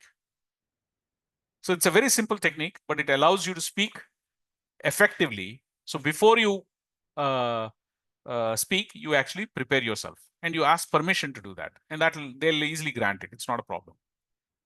The other one is you put a visual aid. Like I said, you put it on the whiteboard itself, or you put it on a chitti. In fact, if you're going to a meeting, you should be prepared. Put something in a chitti and take the chitti with you. If they ask you to speak, you can take the chitti and put it wherever you want to speak and then speak. There are other ways to speak. You can tell a story. Story doesn't mean Rama, Sita, Mahabharata, and all that stuff. You don't have to tell Ramayana, Mahabharata, all that story. Storytelling means you have to connect it with the human experience. Like, for example, guys, yesterday I saw that there was an engineer working after 10:30. I asked them, why are you doing this? They said they lost a lot of their files and they have to redo this work. You know what? If my product is there, you will not lose these files because it will do automatic backup. And that's how this engineer would have gone home happy without working at 10:30. You see what I did? I gave it just a small clip. That's what I mean by story. The moment you link it with human experience, it becomes a story. But they have to be able to relate to the human experience. And this is a very good technique. A lot of people like this when they relate to human experience. So there are different ones. I'm not going to go into these things. I'll now jump into thing called, actually, I'll tell you what not to do also. Some don'ts also I'll tell you. And then I'll talk about listening and then the model. Don't criticize all the time. Don't be negative all the time. Don't use sarcasm all the time. Okay, if you don't know what sarcasm is you say something positive, but you actually mean something opposite. Let's say if Madhuri wants to say, Sai Gollapudi is a great singer, but actually she doesn't want to say Sai Gollapudi is a good singer. She wants to say he's a horrible singer. But she will use opposite. She'll say, Madhuri will say, yeah, you should allow Sai Gollapudi to sing. He is AGT #1 singer. Put him, give him mic. Go ahead, Sai, go sing. You're so good, go ahead, sing. You understood what Madhuri is doing? She's saying Sai Gollapudi is a great singer, and she is saying giving the mic, but her intention is totally opposite. She's trying to say, she's trying to mock my understanding, my experience, and she's trying to use positive words, but she's actually giving negative information. This is what sarcasm is. A lot of people use sarcasm as a joke. Vetakaram, that's right. Sai Bhavani says it's Vetakaram. So it's a way of doing the opposite. But all of these things are negative techniques. Don't use negativity. Not just negativity. Don't even be in negative places. Don't think negative. Negativity in your head will come out as negativity in your voice and your speech. Simple idea. There was a guy we used to have. Anytime we tell about a project, he will first say, the problem is, okay, he'll start. Of course, everything will have a problem. If there is no problem, why would somebody pay to get this done? Glass will always have half full, half empty. If you keep talking about half empty, half empty, half empty, and keep saying, you know what the risk is, you know what is happening, you know what the danger is, you keep telling only these things, who doesn't know? It's very obvious that these things are there. But if you want to remind people, you can say, I know that there is a half empty glass, but let me talk about what is full and how we can leverage it. That's a very positive way of saying it. Some people are also perky, meaning they're very joyful. That's also a very good positive point. The perky means, like, for example, my daughter does this. When I call her up, she will not say hello. She'll say, hello. She'll say, that's good. That way, there's already a vibe in the call that we can get started with. There's also graciousness in your conversation that you need to bring in. Always say thank you, say please, say no thanks. If you're in a Sevadal is giving you some food, then just say, Sairam, thank you very much for doing this. Did you eat? You can ask. Even when you're paying toll in the toll booth, ask, say hello to that person. If somebody opens the door, say thank you very much for doing this. Don't just walk in. You're not entitled. Nobody's sitting there and say, Anjana, I'll open the door for you. That is my job. Nobody's doing that. They did it because they're trying to be a good person. So they thank you to that. Be positive. Listen more than you talk. compliment, always say good things. These are all ways to create positive environment in your communication, right? When you create that positivity, when you're prepared, when your dimag is clear, then what is coming out is positive, and what is coming out is strong. And people will be like, wow, that's good. I want to hear that again, right? So I'm going to now get into, I will talk about, what is this? Let's prepare and go to listening.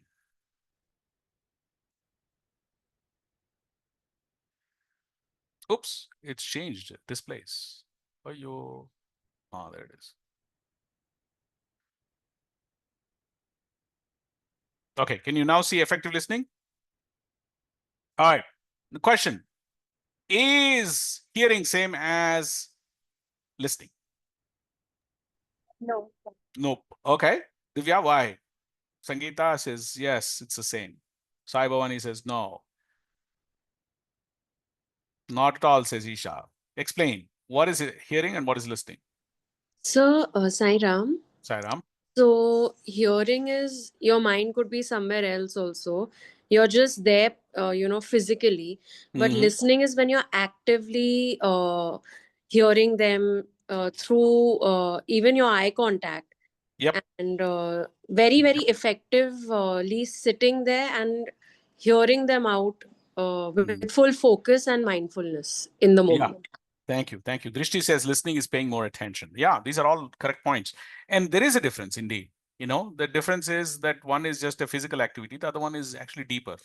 And if you look at this two pictures, I have two pictures here. Both places, there's a person standing and talking. The rest of the people are seated. Is there a difference in the levels and types of listening we have in both these situations? Yes. Okay. Yeah, engaging completely without judgment is listening, says Divya. Yeah, and Madhuri says yes. Carefully, Go ahead, yeah, Sairam sir. Sairam. One is listening for information, one Okay. is voluntary, and the other one is involuntary. Okay. Somebody else was also saying, Sir, go ahead. everybody is like they're interacting with each other. It Where? shows clearly. But whereas in the first, one person is talking and others are simply just sitting and hearing Okay. out. Okay. Yeah. So, Carefully and attentively listening is hearing is listening. okay. Yeah. Yeah. And what's happening here is you can see the levels and the types of differences, right?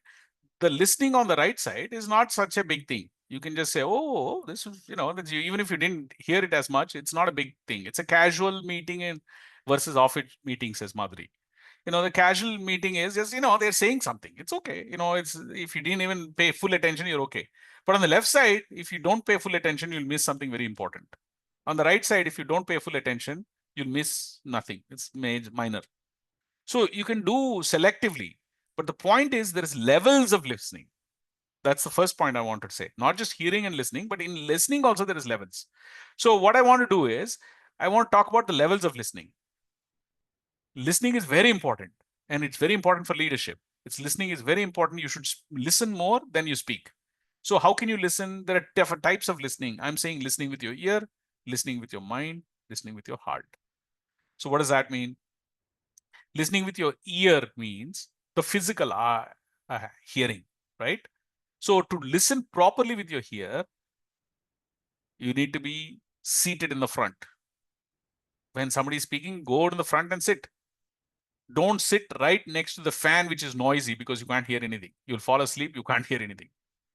Sit where there's a speaker, microphone and speaker. Sit, if you're in a Zoom call, wear a headset. Pratibha, I can see you're wearing a headset. Thank you. So that way you don't have to worry about the background noise and other things. Your attention is fully on the first ear is done, right?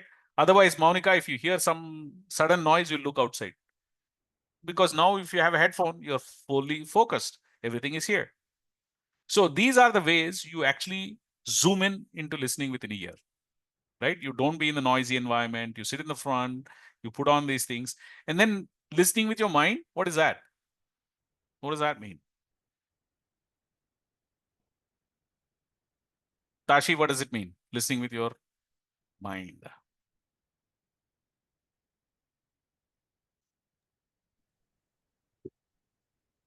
Paying attention, says Sai Krishna. Absorbing and interpreting information, says Priyanka Agrawal. Analysis and content. Understanding, Sai Parvati. Yes.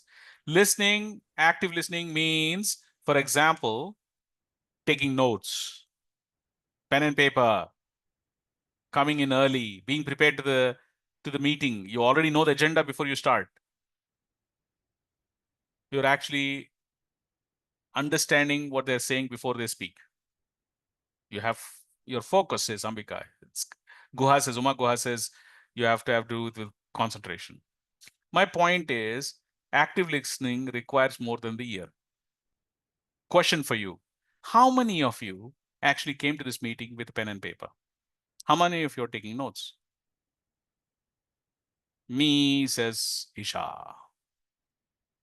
I'm so happy that a lot of you are saying me.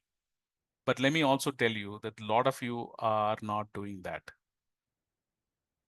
Lot of you are thinking that somebody will just download all this gyan will come to me in some master class. 10 minutes later, I'm going to be a super expert leader.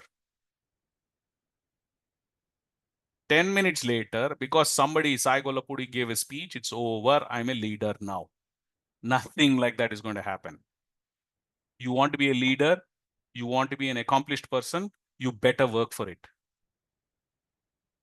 You sit attentively in front. Don't do 10 jobs, 15 jobs. Then why did you sign up? You want to be a leader, it takes effort. If somebody is speaking, they're prepared. Pay attention. Put your attention, be focused. And when all these things happen, your mind is ready. When your mind is ready, then it is building. Just like the war room, that's like the mind map. Here you're collecting all the information, 5W1H type stuff. You're collecting all the information. Your mind is hearing everything. Your notes are actually putting it together. Once you have that much clarity, how you speak, what you say becomes clear. Without that, how can you be a leader? You think you can do 10 things and suddenly pick up? So this is where it's very important. This multitasking, doing all this, it's not going to work. If you really need to do this, you better pay attention. This requires effort, time, and you need to be focused in this. Without this, it's not going to work. So active listening requires listening with the mind, then listening with the heart. What is listening with the heart?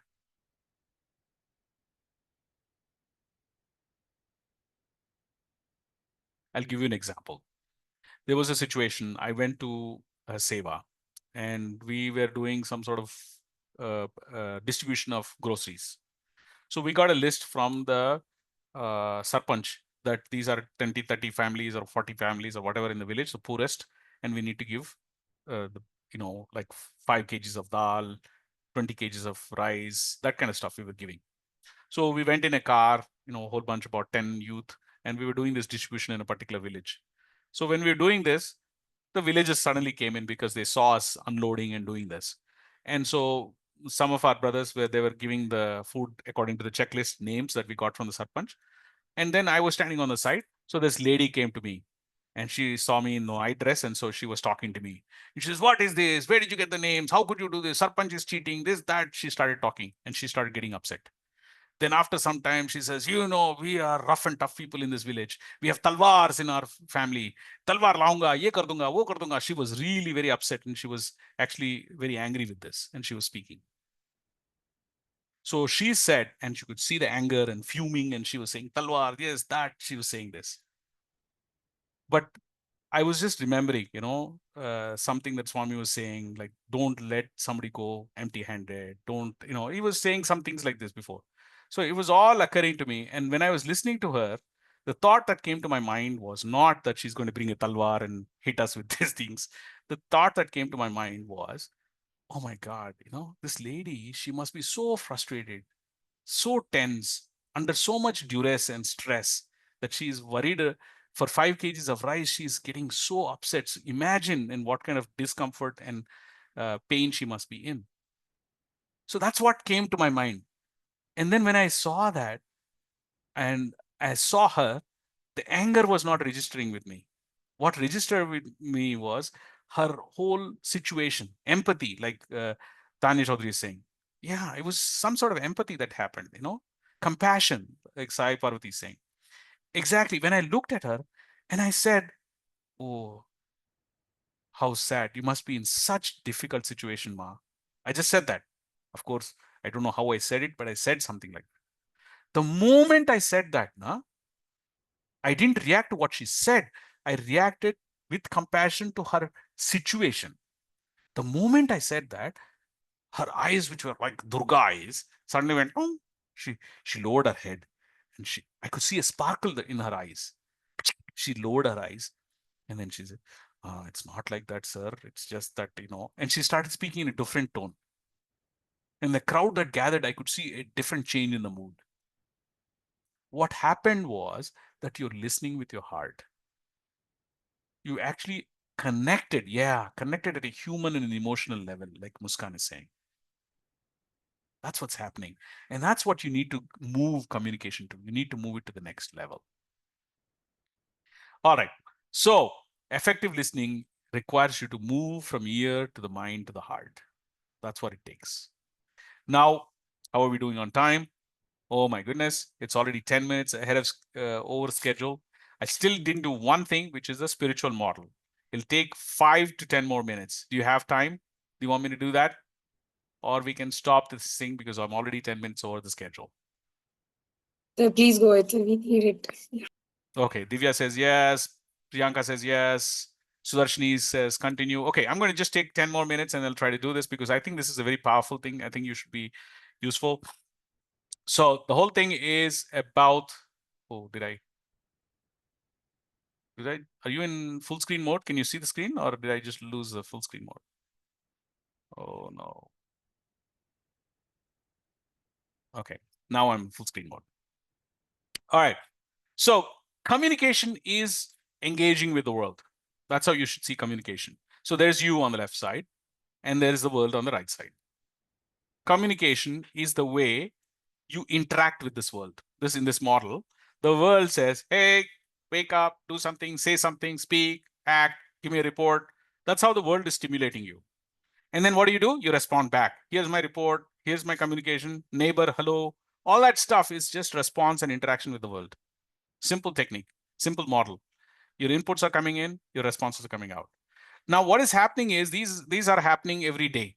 These are the ways they're asking you to give a report, give you feedback, give you question and answers. All these things are happening. And what MBA is doing, it's teaching you how to do this. The first level of it, at least, it's teaching you. It's telling you how to speak, how to listen, how to talk, how to use language. But if you look very closely, what they're doing is they're telling you how to use your senses. They're telling you how to hear with your ears, how to speak with your mouth. Then they also get into a little bit of your mind, how to think about this, how to plan. But this is the level at which MBA topics stop. But communication goes deeper.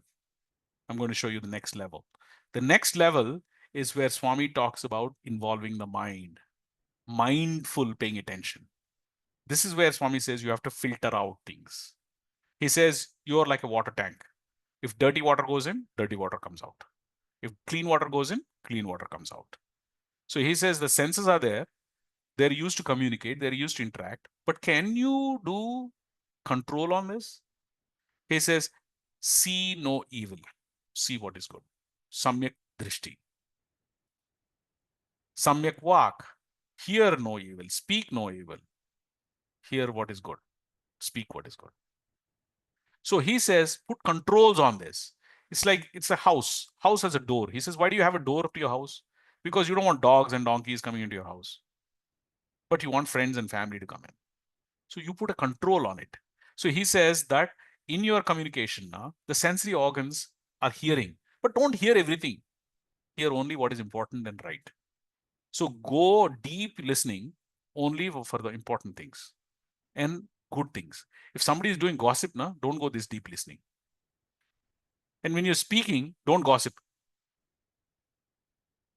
Control, samyak vak. So this is what he's saying. He's building the next level of it, which is the samyak vak, samyak drishti, right? Then, but this whole model is deeper than that. it goes beyond that as well. If you go one level deeper, then it is about being conscious and being alert. Of course, here, simple things. Sometimes what I do is when I'm walking, like if I'm going for a walk or someplace, I see somebody sitting in a corner in a dark place playing with their phone on the sidewalk. Simple things, guys. If you're in a dark place sitting in a corner, you will only get dark thoughts. If you want to think well, think good, sit in a sattvic place. Go to a sattvic environment. Sit in a temple or something, you'll get sattvic ideas. If you sit in a dark corner under some tree or something, you'll only get those kind of ideas. If you're seen in dark places where the light is dim, where in your corner, you're wearing dark clothes, usually that's what you'll attract. Simple thing, na? That's why when you're ready, white dress, bottu, gittu, and all that stuff, and you're ready, that's what will come to you. Only good thoughts, good ideas come to you. The company you keep, the environment you're in, the lighting. If your bedroom is all cluttered, you'll get cluttered ideas. So that's where you control. Some external controls say internal controls. Even prayer is a way to cleanse the environment, make it a sattvic place. That's why we started our session with the prayer. It gives us focus, it gives us learning, it gives us attention. And you can ask for certain energies in you to awaken. You can pray for Ma Saraswati to make you speak properly. You can ask the little Krishna Tattva to come into the room to make you more charming. You can ask Hanuman to come in to bring in youthful energy. So you can invoke these energies in you to actually bring that out in your communication. Right? And then with that, there is a goal for this. So going beyond the senses into the mind with the filters, you actually are going deeper into your listening and communication. In this model, this is where Swami talks about Shravanam, Mananam, Nididhyasanam. Now, there are 2-3 slides on explaining each. Briefly what Shravanam means is the act of listening with full attention. Shravanam is 100% listening with your heart, mind, and soul, listening to everything. Of course, this much attention you put to few things only, like Guru, God, scripture, something like that, you put this much attention. But basically, for worldly purpose, he's saying, listen carefully. Listen with full attention. Then he says, once you listen with full attention, then Mananam comes in. Mananam means reflect on what just happened. In worldly language, Mananam can be critical analysis, synthesis, trying to make sense out of this. It's called reflection. So Mananam is the next stage, he says. After Mananam, the next point he makes is Nididhyasanam. Nididhyasanam means thinking and living it, practicing it, continuously executing on it. That is Nididhyasanam. So with Shravanam, Mananam, Nididhyasanam, you're actually not only listening with filtered. First, what you've done, you heard it with your ear, then you heard it with your mind, then you took it to your heart through Shravanam, Mananam, Nididhyasanam. Then when you execute, which is the return green arrow, it becomes nice and clean, nice and clean. So this is actually going internal into the antakana, into the heart, into this. And this is what you're absorbing. Now, in this, there is a very important part of being very reflective, contemplative, and thinking, using dimag, right? We could make this session in any which way. But if you think about it and do it, there is a better way of doing this session like that. Radhika could have said her introduction or something else in different ways, right? Lavanya could have done her introduction in different ways. But if she thinks and does it, she does it with full attention and does this, her vibe will be very different. That's the whole idea here. And I want you to think about this part, Satyanveshna. All right. Satyanveshna is the last part, and that's where we'll end this. But what is Satyanveshna? Let's say that, okay, go ahead and for a second, close your eyes. Go ahead and close your eyes. I would like you to close your eyes and imagine a tree in your mind's eye. Can you imagine a tree in your mind's eye? Okay.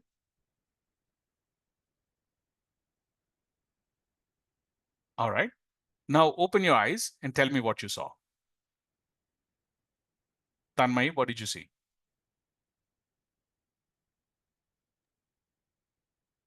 A big, large mango tree with yellow mangoes. Wonderful. Wow. Mangoes ready, seasonal. Manisha, what did you see? Sai Chandana, what did you see? A lot of branches, says Tanmay, just a tree. Spandana, can you describe that tree?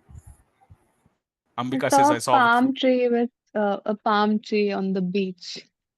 Nice. Okay, she's ready for a holiday. So a lot of people, I mean, in India, I know a lot of people see banyan trees, mango trees, and I saw a lot of people from Kerala. They look at the palm trees, coconut trees. This is very common visual. Big trunk. Some people would see a lot of fruit. Some people see a lot of greenery. Some people see it like a Microsoft screensaver. A lot big blue sky, one tree in the middle, big thing. Some Ambika says she saw mangoes. So you see a lot of these things, but very few, very, very, very, very few people actually see a tree with its roots. In your mind's eye, you probably didn't see roots. Why is it that you didn't see roots? Is tree not having roots, or are roots not part of a tree? Roots are part of a tree. But unless you seek to see how a tree functions, unless you seek and do satyanveshana, you don't understand the importance of roots to the tree. If you don't understand the importance of roots to a tree, if you go and you see a farmer and he takes a whole bunch of manure and water and he throws it into the ground, you say, what a fool he is. He's wasting water. And he'll say, no, I'm trying to get better fruit. And you say, arey man, you're a fool. You want better fruit, throw it into the water, throw it into the leaf, throw it into the branches. Why are you throwing it into the ground? We think he's a lunatic. He's throwing it off all into the ground. But the guy who did Satyanveshana, he knows the truth. He knows the root is linked to the fruit. That's why he's feeding the root so that he gets a better fruit. You following me? Satyanveshana reveals the reality behind the stuff that you're communicating on. It reveals the underlying truth to which you have to respond. If somebody is saying, hey, what is at risk? If the boss is asking, what is at risk? Kya ho raha hai project mein? He's not just asking for status report. He wants to know that you're in control of the project, that you understand what the risks are. You understand what is a deadline, that you know what is the next thing to do. So what you have to do is you have to go and then say, boss, I'm in control. Don't worry. There are 3 risk items. I'm going to be reporting on that. I have the whole thing prepared. I'm just going there and I'm going to tell you all these things in a minute. That's an answer. But his question was not that. Because you did Satyanveshana, you figured it out. You understood what the answer is. When you do the Satyanveshana, in fact, there's a picture. Where is that picture? Let's see if I have that.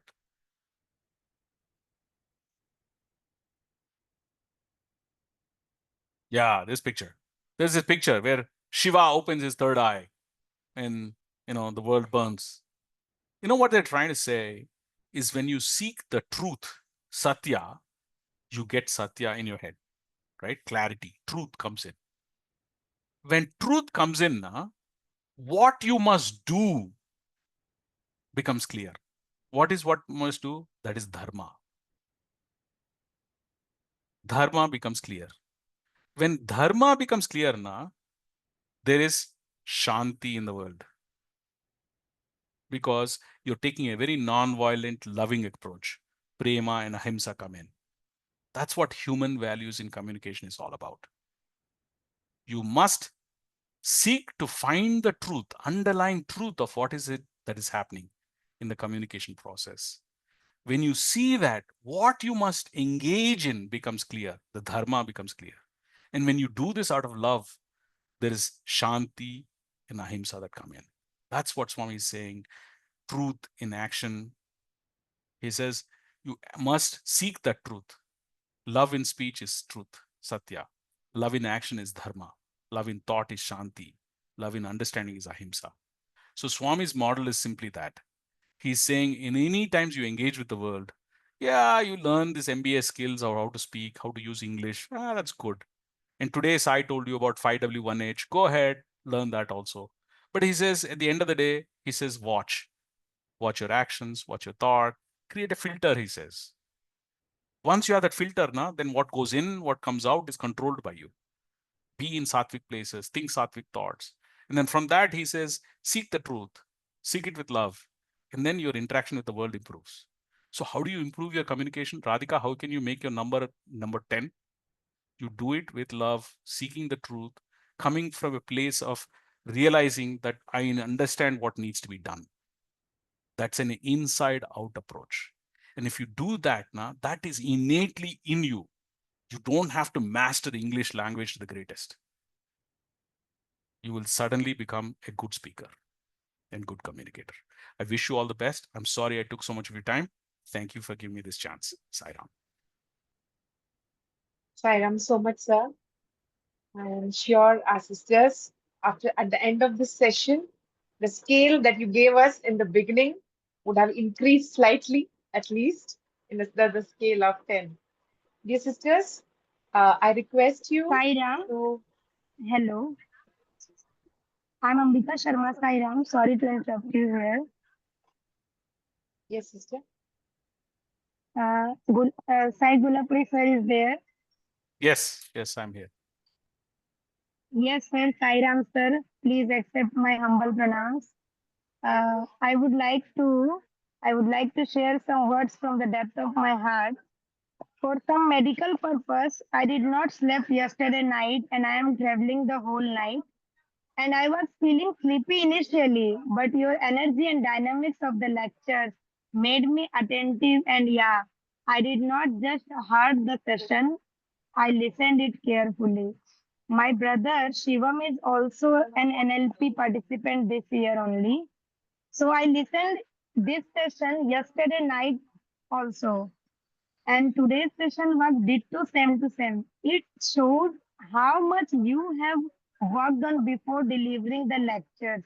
It showed your strength, strong commitment and sincerity towards SSS NL PhD.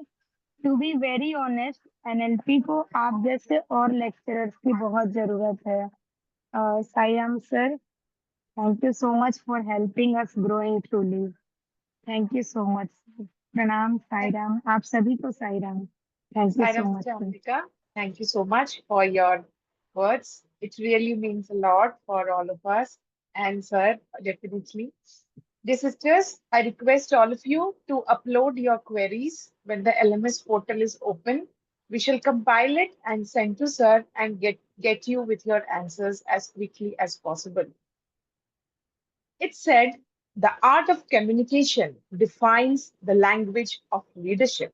It is also said that effective communication is 20% of what you know and 80% of how you feel about what you know. Our beloved Swami says, you can master the attitude, behavior, and conduct towards others when you know to control your mind. And as Sir explained, we can control our mind through the 5 values of Satya, Dharma, Shanti, Prema, and Ahimsa. Let us all come together and thank our beloved Bhagwan for bringing us for this wonderful session in this blissful Sunday morning.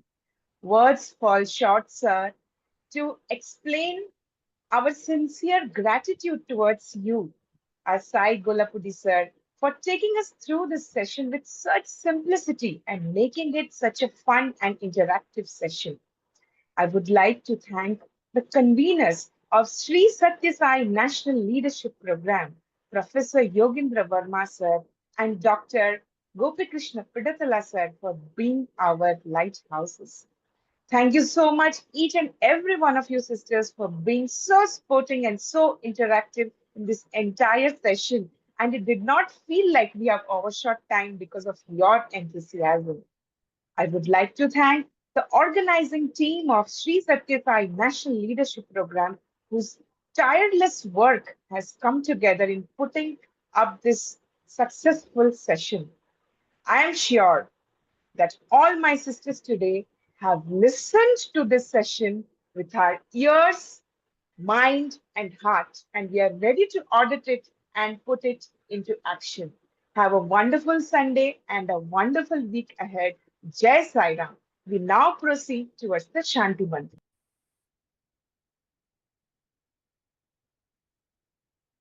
समस्तलोकाः सुखिनो भवन्तु समस्तलोकाः सुखिनो भवन्तु समस्तलोकाः सुखिनो भवन्तु